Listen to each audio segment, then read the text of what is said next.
ఆదాయపు పన్ను చట్టం 2025 ద్వారా కేంద్ర ప్రభుత్వం 2025కి సంబంధించిన పన్ను చెల్లింపుదారులకు గణనీయమైన ఊరటనిస్తూ కీలక మార్పులు చేపట్టింది. ఈ మార్పులు ప్రధానంగా మధ్యతరగతి ప్రజలకు మేలు చేసేలా ఉన్నాయి.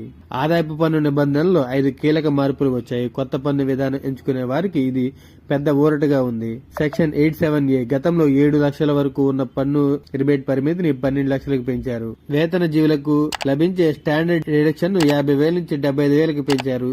దీనివల్ల ఏడాదికి 12.75 లక్షల వరకు సంపాదించే వేతనానికి ₹1 కూడా పన్ను చెల్లించాల్సిన అవసరం ఉండదు. ప్రస్తుతం ప్రీవియస్ ఇయర్ మరియు అసైన్మెంట్ ఇయర్ అనే అయోమయానికి స్వస్తి పలుకుతూ ప్రభుత్వం ట్యాక్స్ ఇయర్ అనే ఏకైక పదాన్ని ప్రవేశపెట్టింది. దీనివల్ల పన్ను చెల్లింపుదారులకు తమ ఆదాయాన్ని ఏ ఏడాది ఎంత చెల్లించాలో సులభంగా అర్థమవుతుంది. సీనియర్ సిటిజన్లకు బ్యాంకు వడ్డీ ఇచ్చే టీడీఎస్ మినహాయింపు పరిమితిని 50,000 నుంచి ₹1,00,000 వరకు పెంచారు. చిన్న షేర్ హోల్డర్లకు మేలు చేస్తూ డివిడెండ్ ఆదాయంపై టీడీఎస్ పరిమితిని 5,000 నుండి 10,000కు పెంచారు. అద్దెపై టీడీఎస్ మినహాయింపు పరిమితిని 2 లక్షల నుండి 6 లక్షల వరకు పెంచారు. పన్ను చెల్లింపుదారులకు తమ రిటర్న్స్ లో ఏవైనా తప్పులు ఉంటే వాటిని సరిదిద్దుకోవడానికి ఇచ్చే సమయాన్ని పెంచారు. సెక్షన్ 139U కింద అప్డేట్ రిటర్న్స్ దాఖలు చేసే గడువును 24 నెలల నుండి 48 నెలలకు పెంచడం జరిగింది. దీనివల్ల పొరపాట్లు జరిగినప్పుడు పెనాల్టీల నుండి తప్పించుకునే అవకాశం ఉంటుంది. ఈ కొత్త మార్పులన్నీ ప్రధానంగా కొత్త పన్ను విధానం పాటించే వారికి వర్తిస్తాయి.